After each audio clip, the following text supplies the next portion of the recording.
Hello and welcome to a very quick overview of the Corgi 2026 Aviation Archive Part 1. There were 8 releases in total. I'm going to go through them one by one, and then tonight on the 14th of January at 8 o'clock on our Instagram channel, I'll be getting together with a number of collectors and discussing their views and opinions on the catalogue. First up is AA32822, which is the first modified tool of the catalogue, and that is a de Havilland Mosquito FB6 representing LL36R4, coded SYE, of March 1944, of the renowned pilot John Randall Daniel Bob Braham. Now, this is obviously a first retooling or modification to the tooling. As Corgi announced, there'll be 2. They've not announced the second one as yet, but what they did show is that it's got a modified set of cannons on the front nose and also a modified bomb bay door, as sort of pictured in the middle of last year when I think Airfix retooled theirs. This is priced at $74.99 and of course is in the 1/72 scale, as always with the Mosquito. In terms of the pilot, obviously John Randall Daniel Bob Braham was a renowned night fighting ace who was known for his freelance sort of hunting sorties during Allied bomber raids. He got 19 of his 30 aerial victories at night, and it was believed to have shot down 4 of the Luftwaffe's night fighter aces. So a really, really important night fighting ace and Mosquito pilot. I think this should sell really, really well. The second aircraft that's been released is AA35012, which is a Gloster Meteor F8, code WH480, representing M, based at RAF Biggin Hill 1953, of the famed pilot John Dusty Miller. So John Dusty Miller trained in the US under the UK-US Arnold scheme and joined the RAF flying Beaufighters doing anti-shipping patrols. He is renowned as being one of the first to eject from his Meteor. He did that over my part of Essex, literally about 5 miles from where I am now, in terms of bailing out over South Benfleet, which is right near Southend. And he was also renowned for converting to Valiants and introducing the Blue Steel missile. So really, really interesting pilot. Obviously a varied career, and an aircraft that hasn't been seen for quite some time on the scene. Really colourful looking scheme. Again, I think this will sell really well. However, this is priced at $74.99 and is in 1/72 scale. So the third aircraft is AA34711 of an English electric Canberra B6 WT370 of Operation Musketeer in 1956. This is priced at a whopping $169.99 and is in 1/72 scale, and has caused a bit of an uproar amongst the collectors. So it represents an aircraft from the Suez crisis of 1956, which saw Canberra units deployed for the first time in a sort of offensive capacity. So 139 Squadron deployed to RAF Nicosia in Cyprus, and this aircraft played a part in the dive bombing of Soviet IL-28 Beagle bombers at Luxor in Egypt. Only time will tell. We'll see if this actually sells. It's a really eye-catching scheme. It's great to see a Canberra back again, and hopefully this time round they get the markings and decals absolutely spot on. Our fourth aircraft sees the second appearance of the ME410A1, and this is AA29702, representing Black F in late 1943.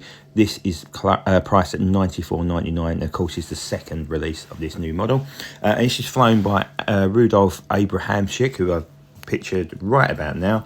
And he was a highly decorated bomber pilot with 233 combat missions.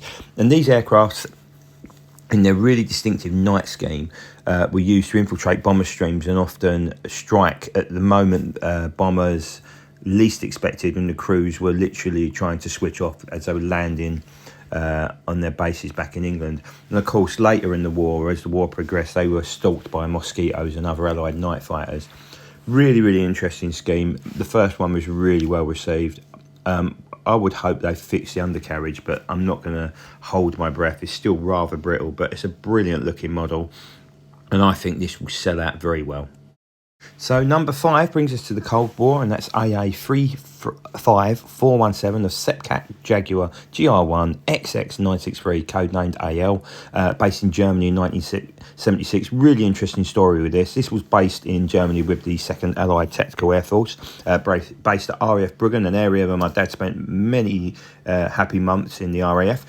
This aircraft was actually shot down in air-to-air kill in 1982 at the height of the Falklands by an RAF Phantom, which should have been a simulated kill, but thankfully the pilot managed to bail out and the aircraft was spread all over Germany. But thankfully, like I said, the pilot was safe. So been a while since the Jag has been released, a couple of years since the road trials one. Again, you know, an aircraft that's been missing from the tooling for a little while. I think it will sell well. Up next is possibly my favourite, number 6, which is AA36312, a Fairy Swordfish Mark 1, which is P4154, code 4M, from the Battle of Taranto in November 1940. This is priced at $79.99. So the famed Taranto attack, really famous, obviously battle during World War II, when the swordfishes, or aged swordfishes, sank a lot of the Italian fleet after the declaration of war against Britain. She was crewed by Lieutenant H. Swain and Sub-Lieutenant J. Buskell in the first wave, and she hit the battleship Littorio, causing serious damage. And of course, with the swordfish attack, of course, the Japanese studied Taranto before they attacked Pearl Harbor and used it as a bit of a work, really, or case study, should I say. On to our 7th and most controversial release, and this is AA29402 with a Panavia Tornado GR1A ZA371 with the marking C from Norway 1995. This is priced at $189.99 as a Course 148 scale. So this is a number 2 squadron machine. It's the most senior squadron in the Royal Air Force, known as the Shiny Twos. And it's the first squadron across the Channel to fight in France during the Great War.